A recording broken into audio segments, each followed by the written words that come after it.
여기서 우리가 또 하나 재밌는 게, 이게 누구 동상일 것 같아요? 아, 역시 우리 호남분들은 다 알아요. 이걸 만약에 서울에 가가지고 이거 누구야? 그러면 말하는 사람이 한 명도 없습니다. 왕인박사죠. 일본 서기에 보면 백제 출신 왕이란 말이 분명히 나와 있어요. 그러니까 무슨 말이냐? 아직기라는 사람이 말을 키우는데, 근초고왕이 아직기를 일본에 보내요. 말을 선물해가지고 아직기를 보냅니다. 그러니까 백제에서 건너온 아직기에게 말을 잘 키우도록 일본의 지배자가 뭐 그런 일을 시켰는데, 아직기가 너무 똑똑해. 글을 읽을 줄 알아.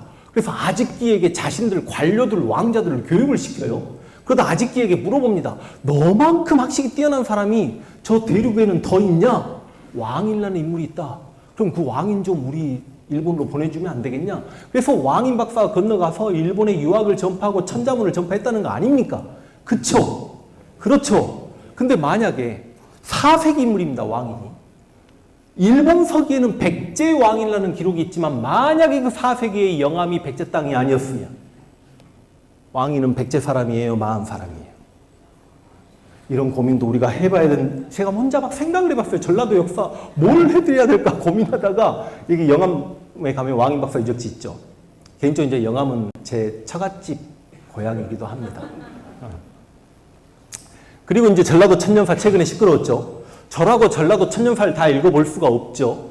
저는 전라도 천년사를 쓰신 분들이 제 은사님들도 계시고 하시기 때문에 그분들이 어떤 심정으로 이 전라도 천년사를 쓰셨는지 알아요. 그러니까 뭔가 백제의 지배를 받았던 영역이 있고, 백제의 지배를 받지 않고 오히려 6세기까지 살아남았던 마한만의 독자적인 역사와 그런 독립된 국가가 있었음을 이야기하고 싶었으나, 문제는 저 전라도 천년사를 쓰는 과정에서 일본 서기 일부를 인용했다는 것 때문에, 그리고 요즘에 이제 어르신들 중에 이렇게 대륙을 좋아하시는 분들이 많아요. 고구려 백제 신라는 한반도에 없었다. 우리 고려 대제국 중국 본토가 우리 고려였다. 막 그렇게 이야기하시는 분들이, 저는 나름대로 역사 전쟁을 유튜브를 통해서 하고 있다라고 생각합니다. 진짜 힘들게 많이 싸워왔고요. 그러니까 요즘에 이제 여러분들은 뉴라이트를 좀 들으셨겠지만, 저는 한 5년 전부터 댓글들 달리는 거 보고 정말 뒷목 많이 잡았고 굉장히 고독해졌어요. 그래서 근현대사를 공부할 때는 보수 극우 꼴통들이 달려듭니다. 죽겠어요, 그들과 싸우는데. 근데 그들은 계몽시켜야 될 대상이고, 또 어찌 보면 그들의 생각이 완전히 잘못됐고 왜곡됐고. 그런데요, 또 하나 슬픈 거는 고려 이전의 역사를 공부한 강의를 하면 대륙을 사랑하시는 어르신들이 이 죽일 놈 하고 댓글을 달아요. 상당히 힘들어요. 지금 여기서 제가 그 이야기까지는 다 말씀드리지는 못하겠지만, 그래서 전라도 천년사가 상당히 비판을 받기도 했다 하고 일본 서기하고 이렇게 한번 좀 보여드려 보고, 여러분 삼국시대 그래도 우리 전라도에서 가장 유명한 문화유산이 뭐가 있을까라고 생각하면 그래도 뭐겠습니까? 익산의 미륵사입니다. 실제로 우리 전라도에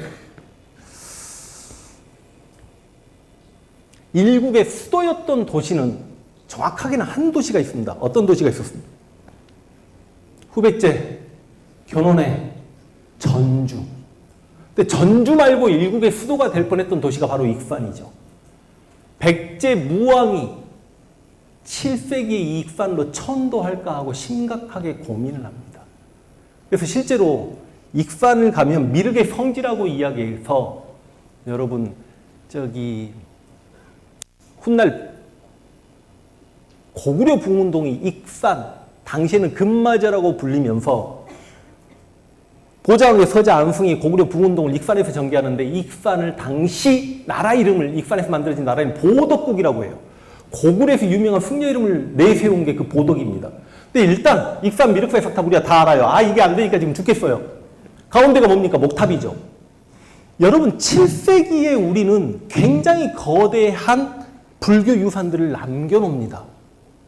실제로 7세기에 미륵사가 만들어지고 7에서 8세기 넘어가면서 불국사하고 석굴암이 만들어져요.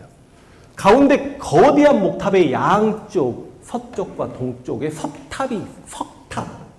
근데 다 불탔어요. 뭔만 살아남아 있었습니까? 여기 서쪽에 있는 석탑만 살아남아 있었죠. 근데 이것조차 허물어져 가고 있는 걸 일제강점기에 이놈들이, 일본 아이들이 시멘트 칠을 해놓고 있었죠. 그래서 흉물스러웠지만 우리나라 탑 중에 가장 오래된 탑이 익산의 미륵사지 석탑이었고, 약간 탑의 모양을 보면 목조탑의 형식을 띠고, 그런데 저 시멘트가 너무 흉측스러우니까 이걸 분해해야 되겠다라고 들었더니 그 바닥에서 사리 장엄구가 나왔고, 익산의 미륵사는 7세기 무왕이 만들었던 걸로 알고 있었고, 그 무왕은 어렸을 때 이름이 서동이고, 서동이 신라의 선한 왕자와 사랑을 해가지고 어찌저찌 해서 당시 무왕의 부인은 선한 왕자일 거로 알고 있었는데, 그 사리 장엄구를 열어보니 거기에 사택 지적의 딸, 당시 사택씨가 익산의 세력가 집안이거든요. 사택 지적의 딸이 왕비인데 이곳에 이렇게 사리가 있다. 이러면 뭐야? 무왕의 부인이 선화공주가 아니고 사택 지덕의 딸이었단 말이냐고 굉장히 시끄러웠던 사건이 있었던 게 바로 익산의 미륵사지 석탑입니다. 와, 또 이것만 갖고 또 이런저런 이야기 해드리고 싶은 게 많은데 또 그냥 건너가겠습니다. 통일신라 갑니다. 통일신라 지방제도를 뭐라고 이야기합니까? 구주, 오, 소경이라고 이야기합니다. 자, 이제 구주 중에 지금의 전라남북도가 처음으로 우리가 알만한 명칭이 나옵니다. 전주가 나와요. 전주가 지금의 전주겠죠? 무주가 나와요. 무주가 훗날 바로 무진주, 지금의 광주로 가죠.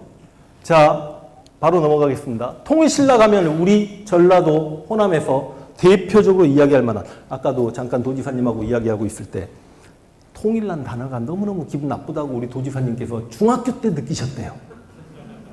그러면 여러분, 신라가 삼국을 통일했다라고 하는데 그걸 통일로 받아들입니까? 지금 남북한이 이렇게 분단 시대를 70년, 80년 살고 있는데 우리가 평양까지만 대한민국이 영토를 확장하고 나머지 평양 이북은, 그리고 막 함경도 원산 막 이쪽은, 원산 이북은 전부 다 지금 중공이 가져가면 그래놓고 통일했다라고 이야기할래요? 신라는 정확하게 백제만 병합한 거 아닙니까? 고구려 땅은 전부 다 중국 당나라 땅이 됐다가 고구려가 668년에 멸망하고 30년 지나서 698년에 발해가 들어섰는데, 발해 우리 역사 아닙니까?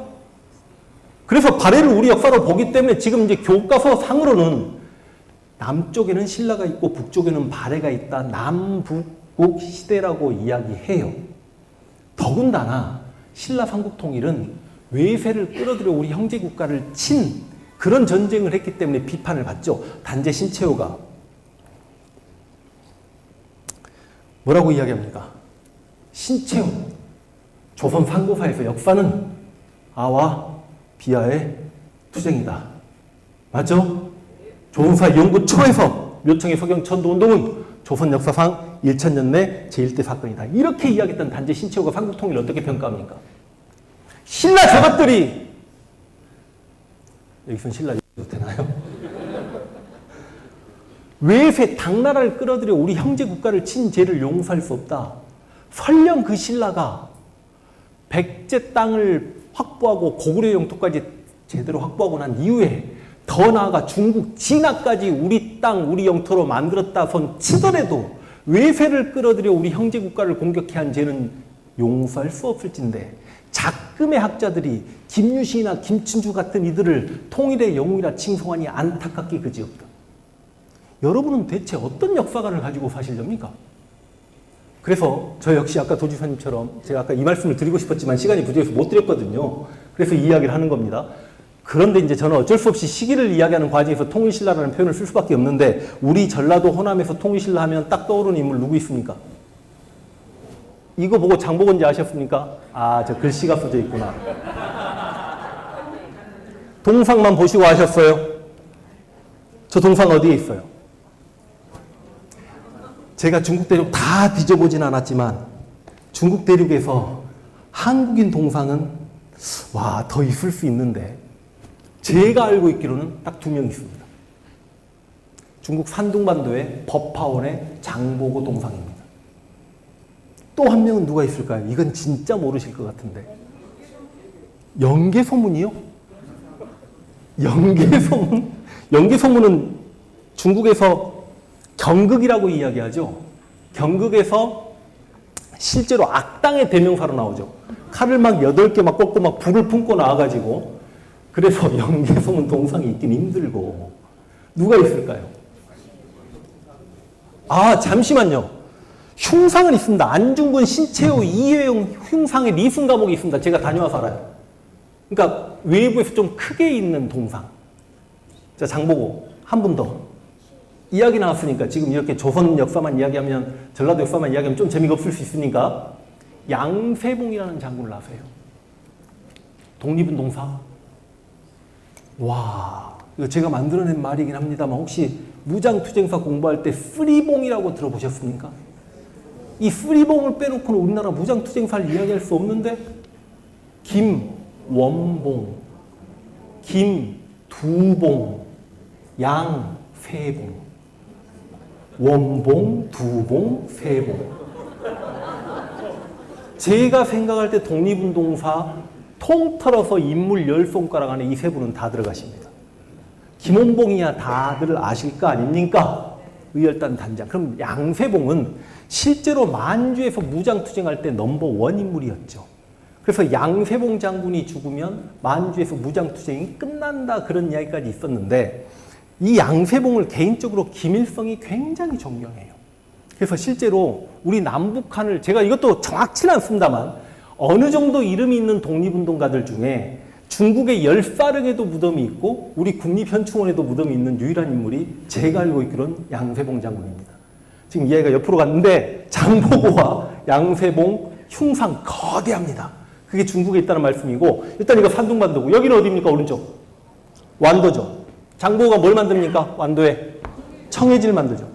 완도, 저희 아버지 고향이 완도입니다. 아, 큰일 날 뻔했다. 엄마 고향도 완도입니다. 아버지가 저기 고금도시고요. 이순신 장군 돌아가신. 그 다음 어머니가 저기 이제 완도 더 읍에 가까운. 그래서 엄마가 항상 아빠한테 이렇게 시골 사람이라고 놀리고 막. 이 장보고가 이제 신라의 진골귀족들이 왕위쟁탈전이 치열하게 전개되니까 신무왕을 옹립해요. 대신 장보고가 신무왕을 도와. 그러니까 훗날 신무왕이 되는 사람이 네가 날 도와주면 내 아들하고 네 딸을 결혼시킬게. 그럼 쉽게 얘기하면 장보고는 이 사람을 도와서 이 사람이 왕이 되면 자기가 일국의 이제 훗날 장인이 되는 거 아닙니까? 왕의 장인이. 그래서 신무왕을 옹립했어요. 근데 신무왕이 바로 병 걸려 죽어요.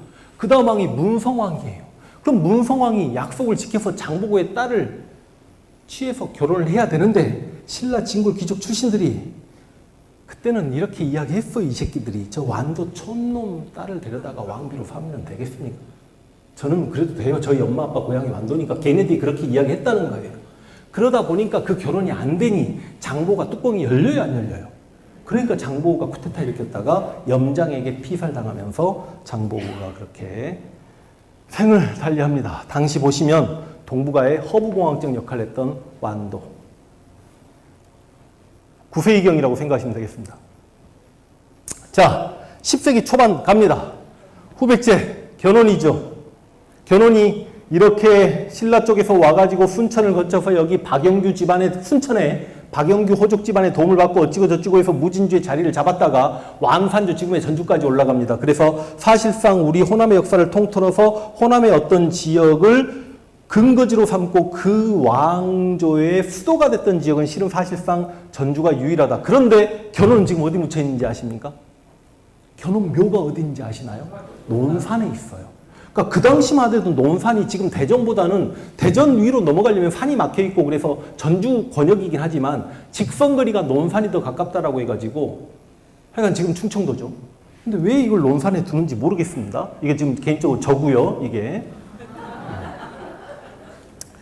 자, 그리고 이제 후삼국 시대 시간이 조금 흘러가면서 여기 영산강 서남 쪽은 다른 선택을 하게 됩니다.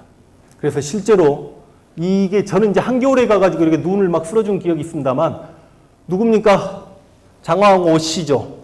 그러니까 왕건이 전투하다가 너무 힘들어가지고 나주 지역을 전투하다가 궁의 명령을 받고 나주 지역을 취하는 과정에 전투하다가 목이 말라가지고 우물가에 왔는데, 우물가에 와서 여인이 있길래 낭자 물을 좀 주시오 했더니 여인이 물을 뜨더니 거기에 버드나무 잎을 띄우니, 그걸 이제 왕건이 마시면서 왜 버들나무 잎을 띄었냐. 그러니까 아니 장군께서 너무 목말라 하셔서 물에 취하실까봐 그래 버드나무 잎을 띄었습니다. 그러니까 장군 참 현명하구려 하면서 서로 사랑을 했죠. 알고 계시죠? 자, 그러면 이제 제가 지금 이걸 지금 빨리빨리 하고 넘어가야 되니까 말씀드립니다만, 이때 실제로 이제 왕건은 어찌 보면 후고구려를 세웠던 궁예가 저기 철원으로 옮겨가면서 수도를 마진 태봉으로 바꿨고, 그 당시 스타 장군이었던 왕건을 견제하는 과정에서 왕건이 상당히 스트레스를 받아요. 그래서 왕건이 실제로 나주 지역으로 와가지고 사국을 만들까 심각하게 고민을 했었으면 진짜 한반도 역사가 훨씬 더 버라이어티 있겠죠. 그런데 어찌어찌 해가지고 궁예를 몰아내고, 철원에서 궁예를 몰아내고 이제 지금의 개성으로 가가지고 자신의 본거지에서 고려를 건국합니다. 그런데 왕건의 아들들 중에 큰아들이 당연히 왕이 되겠죠. 다음 보위를 이어서 왕건의 아들 중에 두 번째 왕이었던 고려 두 번째 왕 이름이 누구예요? 태해, 정광, 경성목. 태종태세 문단세는 되시는데 태해, 정광, 경성목은 안 되시죠? 해종입니다. 근데 해종 엄마가 누구예요? 나주시잖아요. 그래서 사실상 우리 호남의 역사를 들여다보면 안타까운 게, 고려 왕의 피의 절반은 호남일 뻔 했는데 당시 청주 한씨 집안이 굉장한 호적이에요.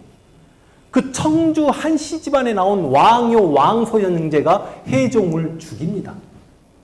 그 과정에서 왕규의 난이 있었네 어쨌네 거짓말을 꾸며내긴 하는데, 그러면서 실제로 전라도 세력은 작살나게 되고, 그러면서 고려에서 전라도가 약간 조금 소외를 받는 그런 일이 있었다는 말씀을 드리지만, 개인적으로 이제 후백지 시대에 저런 일이 있었고요. 고려 갑니다.